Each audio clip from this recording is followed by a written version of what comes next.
En este momento estamos viendo un ejemplo de contenido para la web en el cual se ha utilizado el patrón de diseño Mostly Fluid para construir sus estilos en la tecnología CSS3, permitiéndole adaptar su maquetación a diferentes anchos de pantalla, asignando prioridad a la visualización del contenido en dispositivos móviles para después escalar dichos estilos a pantallas como las que utilizan las computadoras de escritorio. Los invito a conocer este patrón de diseño considerado como uno de los más sencillos y eficientes para lograr que el contenido de sus proyectos web se adapten a cualquier tamaño de pantalla, manteniendo una calidad óptima y un aspecto profesional sin tener que invertir mucho tiempo y esfuerzo en esta tarea.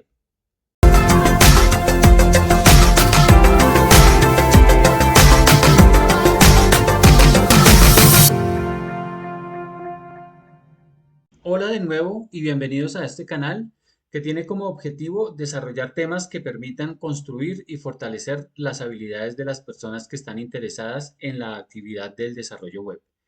En el vídeo anterior hablamos del responsive design, el cual está considerado como una técnica que permite que la maquetación de un proyecto web se adapte a diferentes tamaños de pantalla.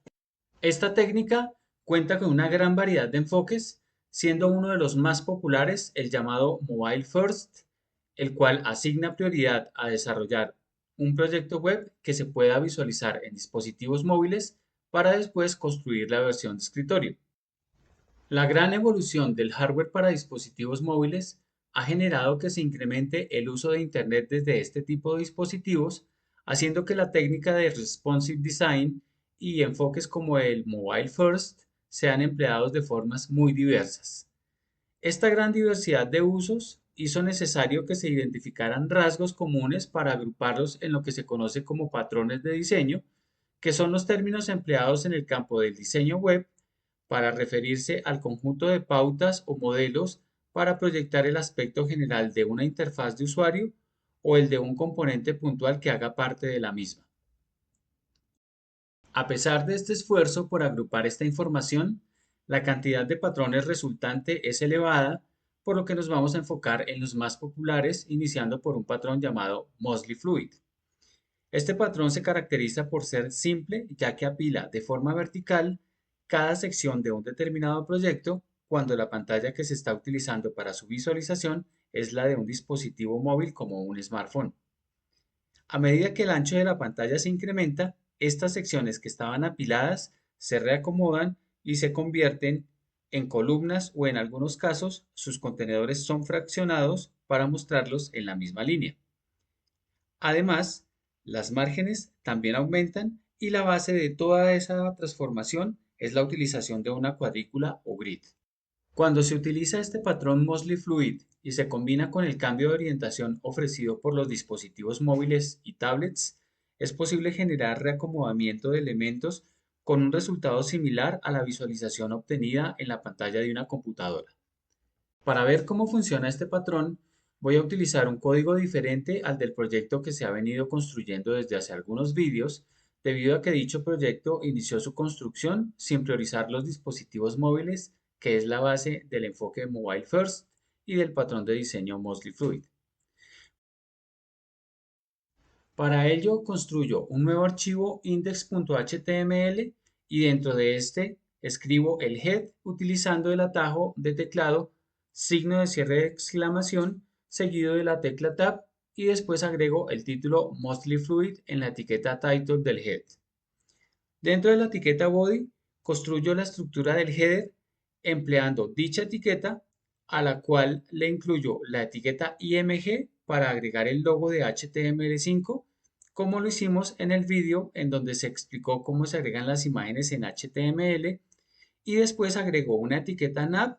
con un juego de etiquetas LI en su interior para simular las opciones de un hipotético menú de navegación. Una vez agrego este header, construyo un nuevo archivo de estilos, el cual le asigno el nombre style.css para asociarlo al archivo de HTML que acabo de crear e incluyo una primera regla de estilos que anula los que carga por defecto el navegador, como se hizo en los vídeos en donde se explicó cómo funciona el modelo de caja y cómo funcionan las medidas en CSS3. Debajo de este bloque de código agrego una nueva regla en la cual utilizo como selector a la etiqueta header e incluyo declaraciones de estilo para fijar un ancho total de la pantalla utilizando la medida relativa de 100 viewport width, una altura del 15% del alto de la pantalla utilizando la medida relativa del viewport height y asigno el valor flex a la propiedad display para que el logo y las opciones del hipotético menú de navegación se ubiquen en la misma línea. Además, utilizo la propiedad justifiedContent con el valor spaceBetween para que el logo y las opciones se ubiquen en extremos diferentes dentro de esa misma línea. Después de construir el archivo de estilos, es necesario regresar al archivo de HTML para vincularlo utilizando la etiqueta link dentro de la etiqueta head, como se explicó en el vídeo sobre el funcionamiento de los estilos construidos con CSS3.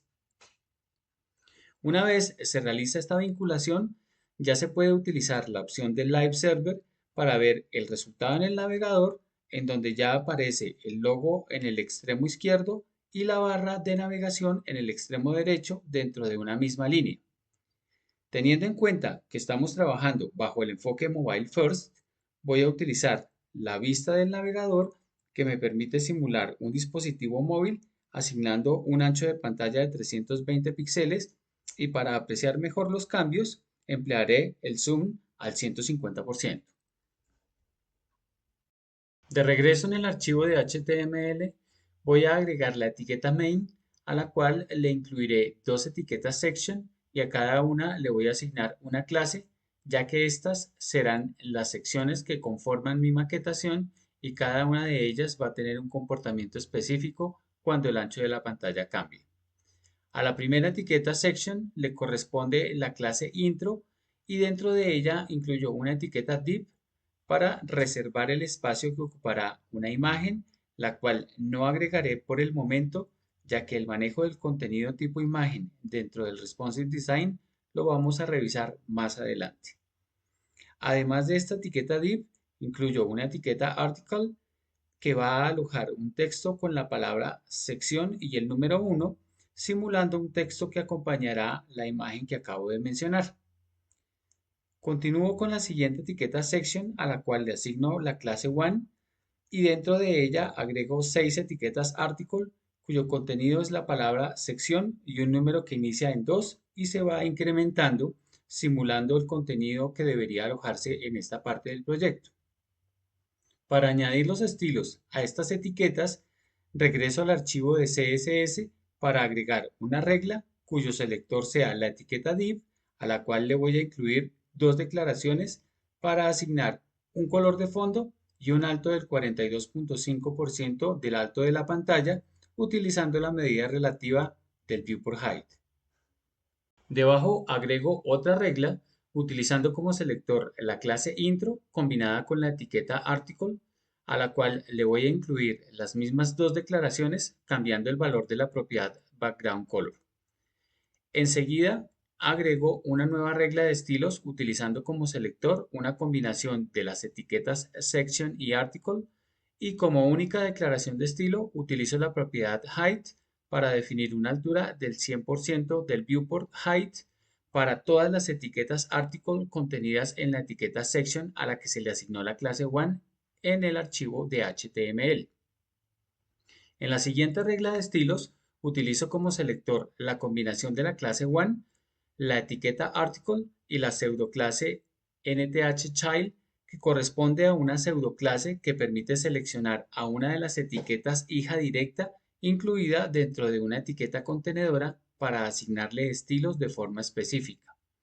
Esta pseudoclase requiere especificar el índice de la etiqueta hija que se va a utilizar y como en este caso es la primera etiqueta article que incluí en la etiqueta section a la cual se le agregó la clase one, escribo el número 1 dentro de los paréntesis y dentro de esta regla asigno un color diferente. Este mismo procedimiento lo repito con las otras 5 etiquetas article que están incluidas en la etiqueta section a la que se le asignó la clase one, cambiando los índices por los números 2 al 6 respectivamente y asignando colores de fondo diferentes. De regreso en el navegador, ya se puede observar que se ha resuelto la maquetación definida para los dispositivos móviles, en donde las secciones están apiladas de forma vertical, cumpliendo con el diseño que se definió inicialmente. Ahora vamos a construir el Media Query para reemplazar este diseño en donde las secciones están apiladas por una cuadrícula, que es el planteamiento del patrón de diseño Mosley Fluid. En este punto es importante recordar que se puede construir un archivo de estilos aparte con esta información y vincularlo dentro de la etiqueta head del archivo de HTML, o se pueden incluir estos estilos dentro del mismo archivo de CSS que se tenga como base, pero si se opta por esta forma, se debe observar la buena práctica de colocar la información de estas media queries en orden de breakpoint más pequeño al más grande al final del archivo. Esto es importante ya que en proyectos grandes y de mayor complejidad, esta buena práctica permitirá identificar los cambios que genera cada media query fácilmente. En este caso, agregaré las media queries en el mismo archivo de estilos que utilicé como base, especificando un breakpoint de 600 píxeles que corresponde al escenario en donde el contenido es visualizado utilizando una tablet. Dentro de esta media query, agrego una primera regla anidada en la que utilizo como selector a la clase intro, y como declaraciones de estilo utilizo la propiedad display, a la cual le asigno el valor flex para que el contenedor div que reservé para la imagen y la etiqueta article que aloja el hipotético texto que va a acompañarla se ubiquen en la misma línea, pero para que esta imagen no quede debajo de la imagen del logo, invierto el orden utilizando la propiedad flexDirection, a la cual le asigno el valor row reverse. Enseguida agrego dos reglas de estilo utilizando las mismas dos declaraciones para especificar el ancho de la pantalla y el 35% del alto de la pantalla utilizando la medida relativa del 35 viewport height. La primera de estas reglas va a tener como selector una combinación de la clase intro, que fue la que se le asignó a la primera etiqueta section en el archivo de HTML, y la etiqueta div con un ancho de 33% viewport width, mientras que la segunda regla va a reemplazar la etiqueta div en el selector por la etiqueta article, y su ancho será de 66.66% del ancho de la pantalla. De esta forma, el contenedor de la hipotética imagen y el contenedor de texto que debe acompañarla van a ocupar cada uno la tercera parte y las dos terceras partes del ancho de la pantalla respectivamente. Además, dado que la altura de estos dos contenedores es del 35% del alto de la pantalla y la del header es del 15%, la suma de las alturas de estas dos secciones ocupará la mitad del alto de la pantalla. La siguiente regla de estilos que voy a agregar utiliza como selector la clase one, y como primera declaración utilizo la propiedad display con el valor grid para desarrollar la cuadrícula que necesito para ubicar las otras secciones. En las siguientes dos declaraciones utilizo la propiedad grid template columns para definirle tres columnas del mismo ancho, y la propiedad grid template rows para especificar dos filas del mismo alto. En esta definición emplearé la medida de fracción que se revisó en el vídeo sobre el funcionamiento de CSS Grid, pero en esta oportunidad estoy utilizando la palabra reservada repeat y la cantidad de columnas y filas para reemplazar el tener que escribir la medida fracción o FR más de una vez. Finalmente, para completar la otra mitad de la altura de pantalla que hace falta, agrego una regla de estilo, la cual utiliza como selector una combinación de las etiquetas section y article, y como única declaración utilizo la propiedad height, a la que le asigno un valor del 25% de la altura de la pantalla, empleando la medida relativa del viewport height. Al regresar al navegador, ya se puede observar que se ha conseguido las maquetaciones asociadas a los dispositivos tipo mobile y tipo tablet que se habían definido, y las secciones que estaban apiladas ahora se ubican dentro de la cuadrícula establecida. Como ayuda visual para ver los rangos asociados a cada media query, se puede dar clic en los tres puntos que aparecen en la parte superior del marco que se habilita cuando se hace la simulación de los diferentes anchos de pantalla, y de la lista que se despliega se selecciona la opción Show Media Queries. Esto genera las barras de color naranja que se ven en la parte superior y si desliza el puntero del mouse sobre esta zona, aparece un mensaje que indica la condición y el valor del breakpoint utilizado en la media query. Para construir la maquetación para computadoras y laptops, regreso al archivo de estilos y en una nueva media query utilizaré un breakpoint de 1025 píxeles, agregando una primera regla anidada que va a utilizar como selector la etiqueta nav, en la que incluyo tres declaraciones de estilos. En la primera declaración utilizo la propiedad display con el valor flex para que cada opción del menú de navegación se ubique en la misma línea. En la segunda declaración empleo un margin de 4 view por width para generar el espacio entre las opciones y finalmente utilizo la propiedad list style type con el valor known para retirar las viñetas. En una segunda regla en la que utilizo como selector la etiqueta LI, especifico un ancho de 8 view por width y la alineación central para cada una de las tres opciones del menú de navegación que existen en este momento. Para agregar espacio entre los contenedores que alojarán la imagen y el texto que la acompaña, utilizo las dos reglas de estilo que creé en la media query anterior, las cuales emplean como selector la clase intro y las etiquetas div y article respectivamente. En la primera de estas reglas defino un margen superior e inferior de 2 view por height y 4 view por width para los lados, mientras que en la segunda le asigno un margen de 2 view por height para el margen superior e inferior, pero para el lado derecho especifico el valor 0 y para el lado izquierdo asigno un margen de 4 view por width. Finalmente, como última regla anidada de esta media query, estoy agregando el selector con la clase one para asignarle margen al contenedor section que aloja la cuadrícula y separarla de la otra etiqueta section.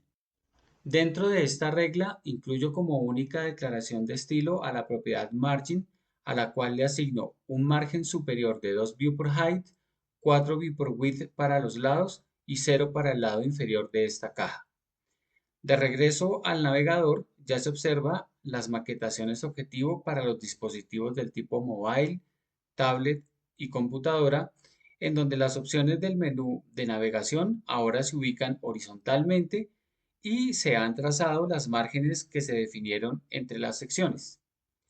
Un aspecto a tener en cuenta es el comportamiento que desarrollan la margen inferior del primer contenedor section respecto de la margen superior del segundo contenedor section, ya que cuando revisamos el funcionamiento del modelo de caja y de la propiedad display, veíamos cómo estas márgenes colapsaban o se superponían una sobre la otra, pero esta característica desaparece cuando alguno de los elementos utiliza la propiedad display con valores flex o grid. En este caso, la primera etiqueta section utiliza el valor flex en su propiedad display y la segunda utiliza el valor grid, generando que entre estos dos elementos exista un margen acumulado de 4 view por height en lugar de 2. Si en lugar de agregar las media queries como lo hicimos, quisiéramos utilizar archivos de estilos independientes, basta con cortar y pegar cada media query en un archivo de CSS como lo estoy haciendo en este momento, con el código que se construyó para pantallas tipo computadora, el cual estoy colocando dentro de un archivo con el nombre desktop.css. Una vez pego el código dentro del archivo de CSS que acabo de crear, regreso al archivo de HTML para duplicar la etiqueta link dentro de la etiqueta head, cambiando el nombre del archivo por el de desktop.css, que es el que acabo de crear. Además, al final de esta nueva etiqueta link y dentro de la misma, agrego el atributo media, el cual especifica el tipo de medio al que aplica el recurso enlazado o vinculado, que en este caso es la pantalla y por eso se coloca la palabra screen como valor de dicho atributo. Este atributo media solo se utiliza cuando los estilos del proyecto están almacenados en un archivo externo como en nuestro ejemplo. Después de especificar este valor screen, se debe complementar esta información escribiendo la palabra and y la media query respectiva, ya que estos datos sirven para que se seleccionen y descarguen los estilos adicionales construidos específicamente para el dispositivo que esté utilizando cada usuario en la visualización del contenido. En este caso, los estilos adicionales están enfocados a los usuarios que utilizan computadoras para visualizar la información de este ejemplo. Este mismo procedimiento lo replico para los dispositivos tipo tablet, creando un archivo que en este caso estoy asignándole el nombre de tablet.css, en donde voy a trasladar el código que escribí para este tipo de dispositivos para después vincularlo en segundo lugar, siguiendo la buena práctica de que las vinculaciones se ordenen iniciando por el tipo de dispositivo más pequeño y terminando por el dispositivo de mayor tamaño. Para verificar que los estilos asociados a cada uno de los archivos que se acaban de construir funcionan correctamente, se puede utilizar la opción Network que aparece en la parte superior del panel de inspección del navegador, y al seleccionar esta opción se despliega una información que indica qué archivo se está utilizando según el ancho de pantalla que se esté simulando en el panel de visualización. Si utilizo un ancho de pantalla entre los 320 y los 599 píxeles y refresco el navegador, la información del panel de inspección indica que inicialmente se está utilizando el archivo de HTML, después se está ejecutando los estilos base que se alojaron en el archivo style.css y después se está cargando la imagen del logo de HTML5. Al modificar el ancho de pantalla por uno que supere los 600 píxeles, pero que sea inferior a los 1025 píxeles, y refrescar el navegador, se puede observar que ahora el archivo tablet.css se ubica en la tercera posición, lo que significa que se están ejecutando los estilos base y después los definidos para los dispositivos tipo tablet. Finalmente, si cambio nuevamente el ancho de pantalla para que supere los 1024 píxeles y refresco el navegador, ya se observa que los tres archivos de estilos están siendo utilizados y la imagen del logo está cargando en último lugar. Hasta aquí este vídeo, que espero haya sido claro, útil, y si les ha gustado, por favor, no olviden suscribirse a este canal, dejar su like y compartir su valiosa opinión en la sección de comentarios. Mil gracias por acompañarme y los espero en el siguiente vídeo, en donde vamos a revisar otros patrones que hacen parte del enfoque Mobile First y de la técnica Responsive Design.